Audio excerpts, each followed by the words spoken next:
भर भर के सवाल आ रहे हैं। सबसे पहला सवाल मैं लेना चाहती हूँ अभिषेक कुशवाहा जी का। इन्होंने लिखा है कि गोकुल एग्रो रिसोर्सेज के इनके पास 550 शेयर्स हैं, 322 पर इन्होंने खरीदा है, शॉर्ट टर्म में कहाँ तक चलेगा? गोकुल एग्रो रिसोर्सेज के 550 शेयर्स हैं, 322 की बाई रेटिंग है, और ये शॉर्ट टर्म में इसका टारगेट जानना चाहते हैं। देखिए, शॉर्ट टर्म में तो थोड़ा बहुत नीचे आया है, और जिस तरीके से लास्ट वीक और आज का दिन भी थोड़ा बहुत नीचे आया है, मुझे लगता है कि एक बार 290 टच हो सकता है। तो 280 का स्टॉप लॉस हो रहा है, थोड़ा लंबा स्टॉप लॉस हो रहा है, क्योंकि मार्केट इज वेरी वॉलेटाइल। तो आपको शॉर्ट टर्म में कोई स्टॉप लॉस नहीं बैठ रहा है। मतलब यहाँ पे अगर 296 297 के आसपास आप स्टॉप लॉस मेंटेन करेंगे तो लॉस होने का चांसेस या तो हिट होने का चांसेस बहुत हाई है। तो 280 पे एक स्टॉप लॉस मेंटेन कीजिए, बने रहिए। स्टॉक का जो नेक्स्ट मोमेंटम है, अगर एक बार 322 इसके ऊपर सस्टेन होता है, सो स्टॉक फिर से एक बार 345 350 कमिंग सुन है। बाकी फिलहाल अभी तो कुछ मोमेंटम नहीं दिख रहा है। आपको थोड़ा कुछ दिन वेट करना पड़ेगा, जैसे ही रेंज का ब्रेकआउट आएंगे उसके बाद ही मोमेंटम इसमें देखने को मिलेगा। तो अभिषेक जी, आपको थोड़ा-सा इंतज़ार करना पड़ सकता है, उसके बाद ही इसमें मूवमेंट अगर आएगा तब आपकी बात बनेगी। शॉर्ट टर्म में अभी फ़िलहाल के लिए आपके लिए यही सलाह है। दूसरा सवाल हमारे पास आया है अंबर सिंघला का। इन्होंने लिखा है कि good afternoon Pradeep ji, Adani enterprise पर क्या करना चाहिए? क्या ये और नीचे आएगा? देखिए, basically Adani enterprise already discounted price में चल रहा है। इनफैक्ट बहुत टाइम से ही एक अदानी ग्रुप को लेके कंट्रोवर्सी रहा है बहुत। लेकिन मेरा मानना ये है कि अदानी एंटरप्राइज देखेंगे, ऑलमोस्ट टॉप था 4,000 के ऊपर। सो वहां से अभी 2377 के आसपास ट्रेड हो रहा है। 2377 के आसपास ट्रेड हो रहा है। मुझे लगता है कि if you want to buy, आप एक बार 2300 के जोन पे आता है, 2280 के आसपास आता है। मतलब यहाँ से भी 100 पॉइंट नीचे मैक्सिमम करेक्शन मैं देख पा रहा हूँ। ज्यादा करेक्शन नहीं पॉसिबल है, क्योंकि आप देखेंगे 17 मार्च 2025, जब उस टाइम पे 21,800 के आसपास निफ्टी था, वहां का भी ऑलमोस्ट सपोर्ट जोन है ऑलमोस्ट 2150 के आसपास। तो I don't think so much कि यहाँ से ज्यादा डाउन साइड पॉसिबल है। और मैं इंटर अदानी ग्रुप को लेके पॉजिटिव हूँ। अदानी ग्रुप में मुझे Adani enterprise, ATGL, Adani power, Adani port, यही सारा कुछ काउंटर जो मुझे अच्छा लगता है। ओनली एडब्ल्यूएल अदानी विलमार जो है, इसको अवॉइड करना है, क्योंकि अल्टीमेटली रिटर्न बना के नहीं दिया है। और स्पेशली अदानी ग्रुप में बहुत, Adani group means he volatility. अब तभी बाई करो जब जो एक अच्छा खासा करेक्शन हो जाए। जब ये ऊपर रहेंगे तब थोड़ा इग्नोर कीजिए, लेकिन लोग करता है उल्टा। जब ये ऊपर चले जाते हैं तब लोग बाई करते हैं। तो अभी देखिए वैल्यूएशन अच्छा है। सो अगर आप बाय करना चाहते हो, नेक्स्ट 15 से 20 महीने का एक प्लान बनाइए। 2 4 5 महीने का प्लान तो अदानी के साथ नहीं होना चाहिए एटलीस्ट। ओके, तो आपको लंबे टाइम के लिए इसको रखना है, और 2280 से लेकर के 2300 तक के जब प्राइस रेंज दिखे तो आपको इसमें खरीदारी करनी है। बढ़िया स्टॉक है, पैसा कमा के दिया हुआ है। प्रदीप जी को भी अच्छा लगता है, और कई सारे इन्होंने अदानी के शेयर्स बता दिए जिन पे आप पैसा लगा सकते हैं। संगीता पुष्पा जैन है, इन्होंने कहा है कि मेरे रिलायंस पास पेट्रो के इनके पास 700 शेयर्स हैं 72 रुपए के प्राइस पर। Reliance petro. Yes, Reliance petro. इन्होंने बहुत सारे एक्चुअली भेजे हैं। रिलायंस पेट्रो तो मुझे नहीं मिल रहा है। रिलायंस पावर होना चाहिए मेरे ख्याल से, इन्होंने या हाँ, तो रिलायंस हाँ, पावर रिलायंस होगा। पावर होगा, रिलायंस और इन्होंने पेट्रो पेट्रो। लिखा है। ओके, तो आर पावर। ओके, सो ठीक है। वही मैं ढूंढ रहा हूँ कि रिलायंस हाँ, पेट्रो वही मुझे कहाँ भी। से आ गया।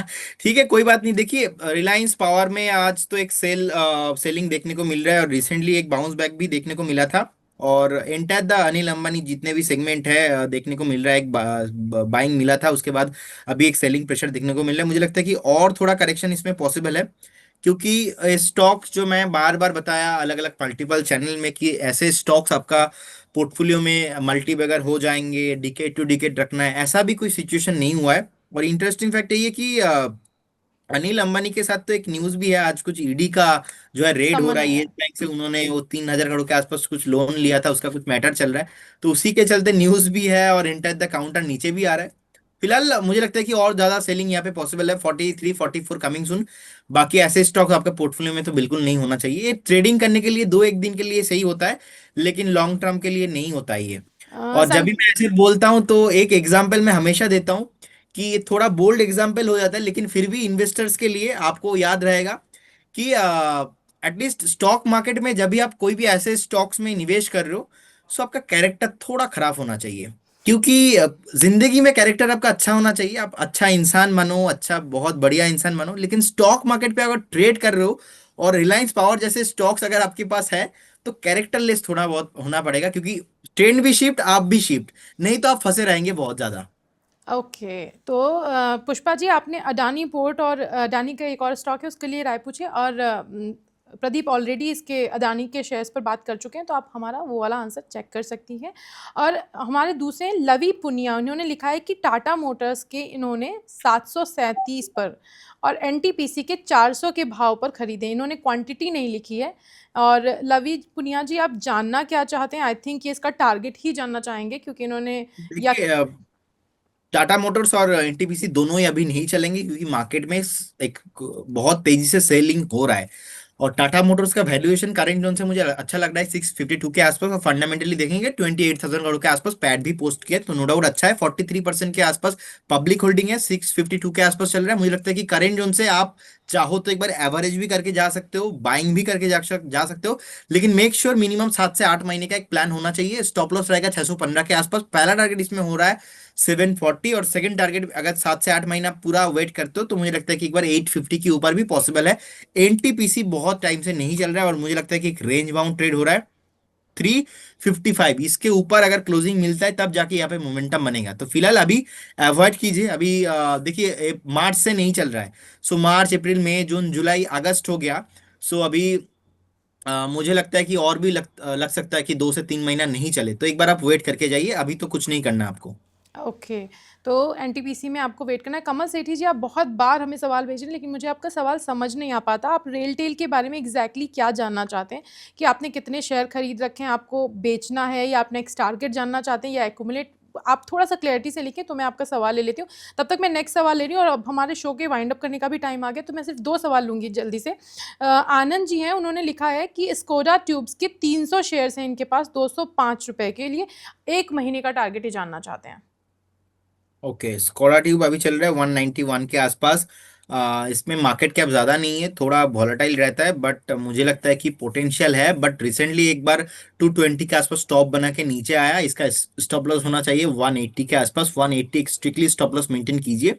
अगर 180 ब्रेक नहीं करता है, 200 के ऊपर फिर से सस्टेन होता है, तो उस केस में आप देखेंगे एक बार फिर से आपको 235 240 का लेवल आते हुए दिखेंगे। But make sure market cap 1150 crore के आसपास ही है, ज्यादा नहीं है। और इसीलिए इसमें ज्यादा वॉलेटाइल रहता है, कभी 240 कभी 200, सो बहुत अप डाउन होता है, तो आपका क्वांटिटी यहाँ पे ज्यादा नहीं होना चाहिए।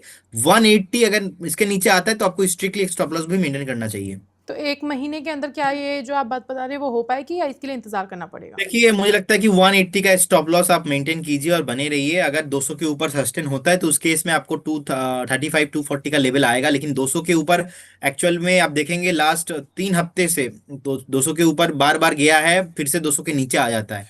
सो इसका ट्रेंड एक्चुअली भी बहुत वॉलेटाइल है, तो 200 के ऊपर सस्टेन करना बहुत इंपॉर्टेंट रहेगा। ओके, तो 200 के ऊपर सस्टेन करता है तभी आपको दिख सकता है, अदरवाइज अगर ये और नीचे आता है, अभी 190 पे चल रहा है, 180 का अगर करता है तो आपको इससे निकल जाना है, क्योंकि इसका मार्केट कैपिटल भी बहुत ज़्यादा नहीं है। ऋषभ नंदा है, उन्होंने लिखा है बेल राइज होल्ड करना है या सेल करना है? इन्होंने बेल कुछ राइस नहीं। होल्ड करना है, एंड डिस्क्लेमर देना चाहूंगा, बेल राइस का कॉल भी था हमारा।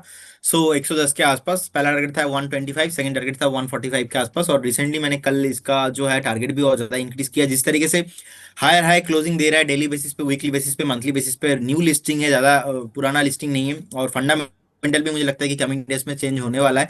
सो 195 180 का टारगेट मुझे लगता है कि 180 195 कमिंग सुन। बट आपको स्टॉप लॉस मेंटेन करना है करेंट जोन से 127 के आसपास, तो 127 128 के आसपास एक स्टॉप लॉस मेंटेन कीजिए, बने रहिए।